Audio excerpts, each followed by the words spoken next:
Hey guys, what's up? It's Kyle here. I tell you, when it seems like Microsoft just can't get any worse and how they treat their Xbox fan base, um, I tell you, it's horrible. It's absolutely horrible. Let me get a drink of water here because this is absolutely ridiculous.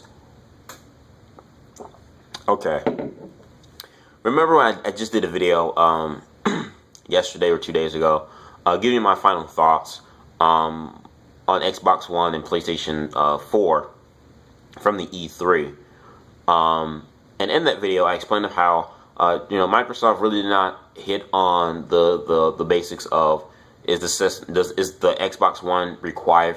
Is it required for you to be online all the time and for you to consistently have to check in your profile every 24 hours?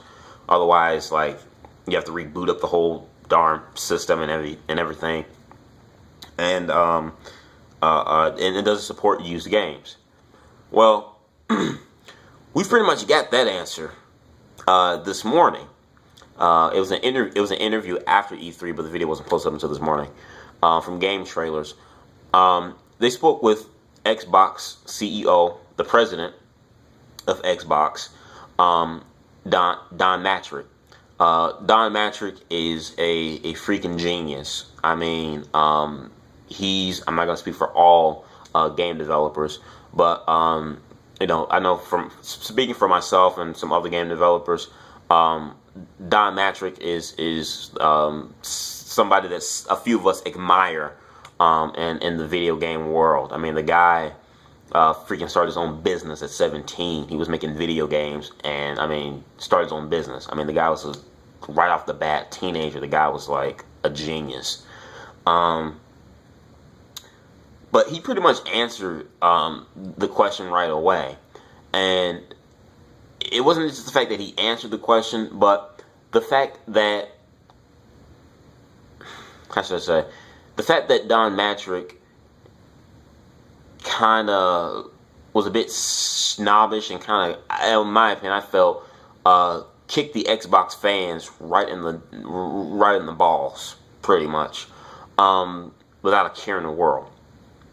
So when the interviewer from Game Trailer asked Don about the Xbox One having to be online all the time and does it support used games and all that other stuff, he says that, and even asking about the PS4 and what's his thoughts about what they offer, and he says it's different content for different people, so that's on them, because it's different content for different people. They're secure with the Xbox One being the way it is because it is it's their thing is they're striving for this. It's an entertainment thing. It's everything in one.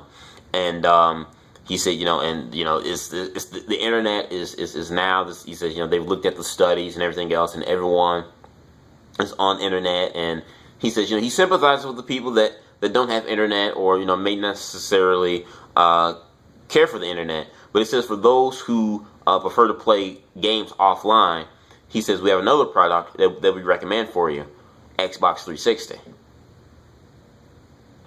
Now, to me, I kind of took this as just a bit of an offense, being an Xbox owner, because you're pretty much telling me, damned if you do, damned if you don't. Hell, if you don't have internet, you can't climb aboard Microsoft's next big creation, their next big thing. If you're someone who's not connected to the internet or is not into internet connection on your system, then get an Xbox 360. And it's like, okay, this is, like I said, I really took offense to this as a gamer, as an Xbox owner. I love my Xbox 360. My Xbox 360, I think in my opinion, regardless of what some PlayStation fans think, I still think the Xbox 360 is one of the best game systems. It's one of my top 3 favorite game systems of all time, right up there with Sega Dreamcast and PlayStation 2. But to basically tell your Xbox fans, saying that one, confirming that, their system doesn't support used games, and you have to be on the internet all the time and consistently check in your profile every 24 hours. Otherwise, you lose connection. If that wasn't bad enough, he just says, hey, if you have a problem with this or with Xbox One, the way it functions, go get an Xbox 360. Our previous thing. Does Microsoft not care about their fan base anymore? Do they really care about their fan base? And because obviously, I don't think they do. I think since this whole press conference thing, the first press conference of the Xbox One to the second one they had a few days ago, yesterday at E3, I really feel that Microsoft don't give a rat's crap about their fan base anymore. They're so obsessed with getting this casual fan base. I reserved my PlayStation 4 the day after the PlayStation 4, the PS4 was announced at E3, because I'm like, I don't like the direction where they're going. Sony, I thought, did an incredible job in targeting and marketing their product. They said, hey, we're here for the fans. We're here for the gamers. This is a gaming console, not a freaking entertainment hub. They did it successfully. They stayed loyal to their fan base. And one thing I appreciate with Sony is that they not only stay loyal to their own fan base, but they even said, hey, you Xbox owners over there, come on. Just come on over. Just come on over. And I think this attitude that Microsoft has about this whole thing and the internet connection and used game stuff, as well as how the system functions and runs, I don't think Xbox One is going to be a successful system. I'm not saying it fails, but I kind of hope it does fail. I said, in the beginning, hey, I'm going to get both systems, Xbox One, PS, and PS4.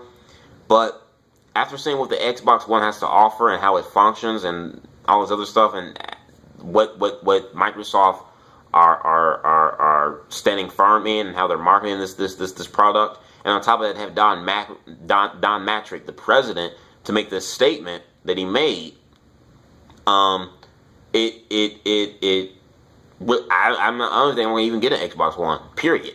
Like, 8 years can pass from now until we get to the next generation consoles, and I don't think I'll ever own an Xbox One. And that's sad to say because, like I said, I like Xbox. I'm a gamer specifically. I'm not specifically, I'm not a Sony fanboy. I'm not an Xbox fanboy. I like all video games, period. Even if it's Nintendo, but Nintendo's falling off. This conversation for another day. I'm just a gamer, and I love video games. Xbox, to me, in this generation, had more of what I was looking for in video games. They had more of what they offered more to me as a gamer compared to PlayStation 3. This generation, right off the bat, PlayStation has gotten my attention since day one, because I made videos since late last year saying of how my disapproval with Microsoft and how they're moving forward with the product. Like, a lot of Xbox owners are upset now about it.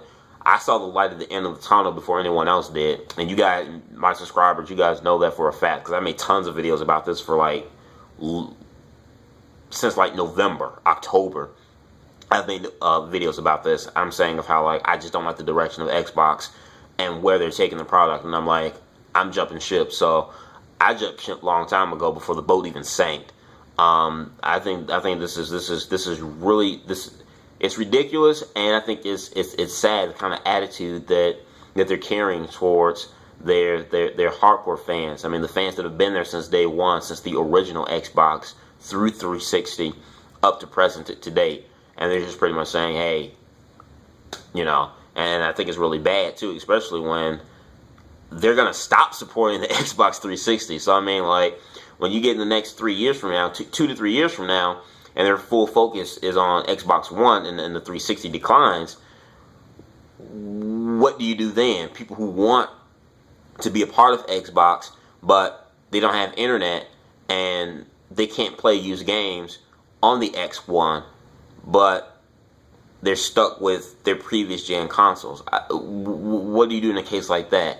I think it's just so wrong. In my opinion, I think Microsoft used the gaming industry as an excuse to get to where they are today and get to what they wanted to do, and that's to make a freaking entertainment hub. I think they used the game, saying, hey, we want to make a console, a gaming console, and all this other stuff. I think they use this as a backboard, as an excuse, as laying a foundation to get to where they really wanted to get to, and that was an entertainment all-in-one Army Swiss knife DVR. That's what I think. That's what they wanted to do. I don't think they have best. I don't think they had best interest for gamers or even cared about the video game community. I really think that. You guys give me your thoughts on this. If you look on YouTube before you even sign in your name on the YouTube main page, it's right on the main page of YouTube. It's like 50 seconds, 50 or 58 seconds. I'm just baffled. You guys give me your thoughts in the box below. Comment, subscribe. Peace. I'm glad I got a PS4. I'm coming back home to Sony.